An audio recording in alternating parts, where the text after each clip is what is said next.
Hey everyone, Victoria here. So the holiday season is around the corner, and you probably have a long list of what you're gonna be cooking and baking. And since we are in quarantine or kind of staying at home and socially distancing, it's likely we're gonna eat more than we should. Um, and also, all these traditional dishes call for a lot of heavy ingredients. So I thought, why not talk about some healthy holiday swaps to keep our digestion healthier and lighter so that we feel better and we can eat more, which is a bonus. So a few ideas, and then I'd like to introduce a dessert that I came up with because I need to avoid the traditional one, but about that later. So a few ideas. One is start the appetizers with a wide array of colorful, fresh, raw veggies. It's going to hydrate you. It's low calorie, and you can start to fill your tummy with some healthy foods, nutritious, and then you can dive into the heavier fares. The second thing is if you've got recipes that call for frying and deep frying, try baking, roasting, or steam your veggies, and you can still season them and give them a lot of flavor, and then add the salt at the end. And then sweet potatoes are on pretty much everybody's holiday table. We don't need the sugar and the marshmallows. You can save those for the hot chocolate, which you can make with a milk alternative and stevia. And you can use some coconut whipped cream, which is all going to be easier on our digestion. Also, if you're baking and the recipe, of course, calls for refined flour, sugar, and fat, you can substitute all of those with gluten-free flours or paleo type, which almond flour, coconut flour. You can use monk fruit or stevia instead of sugar. You can use perhaps some applesauce in some of the recipes. And the fat can be substituted with olive oil or some vegetarian butter.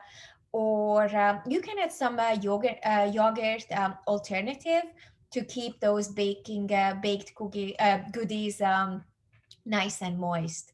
And oh, the stuffing. So if you are making turkey and you love the stuffing, perhaps try to go for a gluten-free version or make it grain-free altogether. You can use cauliflower and celery and other vegetables, and then use beautiful green herbs like thyme and rosemary and sage, and then add some garlic. It really is going to enhance the flavor.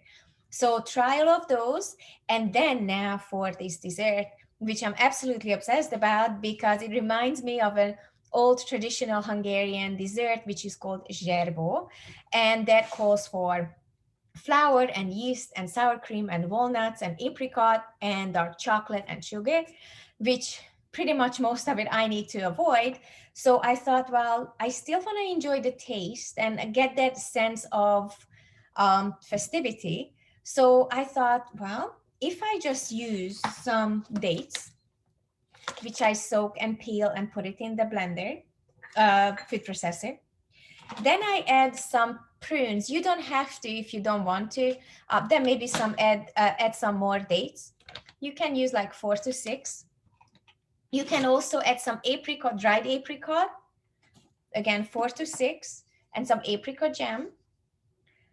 I used 2 to 3 tablespoons of coconut flour, about a tablespoon and a half of coconut oil. If you want to make it more rich and creamy or creamier, you can add more coconut oil. And then I made it into a paste. I used a little bit of stevia and about half a cup of water. And it comes out as a paste, and which I eat just like this. On most days, I don't bother about making it look good. Um, and that's what I have, by the way, for breakfast many times with my coffee after I hydrate it with my lemon water. So just there. So if you want to make it look festive, you can spread it on a piece of parchment paper. I mean, I cut this up now, but I spread it on a parchment paper. And then I added some apricot jam. And then I melted dark chocolate, which you can use, your favorite type. I many times use vegan. A little extra olive oil. You melt it and then you just pour it on top. You can put it in the freezer. And once the chocolate is solid, You take it out. It's good to warm up your knife so that you don't break the chocolate, unlike I did because I butchered the whole thing.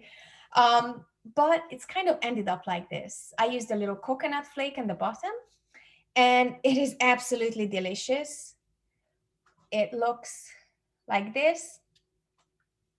And if you want to make it really festive for a dinner party or your dinner, a little bit of this is gonna make it taste even more amazing. So there, I hope you enjoyed it. I hope you'll try it. I will post the recipe and let me know how it goes. And happy holidays. I'll be back with other topics such as holiday stress and getting ready for those New Year's resolutions and how we're gonna keep them. Bye.